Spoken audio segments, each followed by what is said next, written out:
ഇടുക്കി നിയോജക മണ്ഡലത്തിൽ കേരള കോൺഗ്രസ് നേതൃത്വത്തിനെതിരെ സംസ്ഥാന സെക്രട്ടറി നോബിൾ ജോസഫ് പാർട്ടി നേതൃത്വത്തിന്റെ തികഞ്ഞ അനാസ്ഥയാണ് ഇടുക്കി മണ്ഡലം കോൺഗ്രസിന് വിട്ടുകൊടുത്തതെന്നും നോബിൾ ജോസഫ് ആരോപിച്ചു. കേരള കോൺഗ്രസിനോട് ഞങ്ങൾക്ക് വളരെ ദുഃഖമുണ്ട്. കാരണം കേരള കോൺഗ്രസ് പാർട്ടി വളരെ പ്രതീക്ഷിച്ചതാണ്. ഇവിടെ മത്സരിക്കാനായിട്ട് ഇവിടുന്ന് ജില്ലാ പ്രസിഡന്റ്, എൻ്റെ പേരുണ്ടായിരുന്നു, ജില്ലാ പ്രസിഡന്റുണ്ട്, ഇല്ലെങ്കിൽ ഷീല സ്റ്റീഫനുണ്ട്, ഇല്ലെങ്കിൽ അബു ജോൺ ജോസഫിന് ഇവിടെ പ്രയോഗിക്കാം, ഇല്ലേ മത്സരിക്കാൻ പറ്റിയ ഒട്ടേറെ ആൾക്കാർ ഇവിടെ ഇടുക്കി നിയോജക മണ്ഡലത്തിലുണ്ട് എന്നുള്ളൊരു വസ്തുത. അപ്പോൾ ഞങ്ങളെ സംബന്ധിച്ച് ഞങ്ങളുടെ നേതൃത്വം അതിന് വേണ്ട ഒരു രീതിയിലുള്ള പ്രിപ്പറേഷൻ ചെയ്തില്ല. ഈ ഏറ്റുമാനൂരും കുട്ടനാടും വിട്ടുകൊടുക്കാമായിരുന്നു. പക്ഷേ കുട്ടനാട്ടിലൊക്കെ നമുക്കറിയാം, അവർ പരിഹസിച്ച് പറയുന്നത് നിങ്ങൾക്ക് ആൾ കുറവാന്ന് പറയുന്നുണ്ടല്ലോ. ഇടുക്കിയിൽ അവർക്കത് പറയാൻ പറ്റത്തില്ല.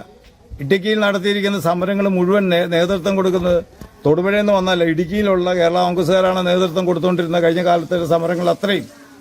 ആ സമരങ്ങൾക്കൊക്കെ ആളെ ഇറക്കിയിരിക്കുന്ന എല്ലാ പഞ്ചായത്തിൽ നിന്നും ആളെ ഇറക്കി അവിടെ നല്ല രീതിയിൽ സമരങ്ങൾക്ക് നേതൃത്വം കൊടുക്കാൻ കേരള കോൺഗ്രസ് കഴിഞ്ഞിട്ടുണ്ട്. ആർക്കെങ്കിലും പറയാൻ പറ്റുമോ കേരള കോൺഗ്രസ് അവിടെ കുറവാണെന്ന്? ഇടുക്കി നിയമത്തിൽ ആ സീറ്റല്ലേ വിട്ടുകൊടുത്തത്.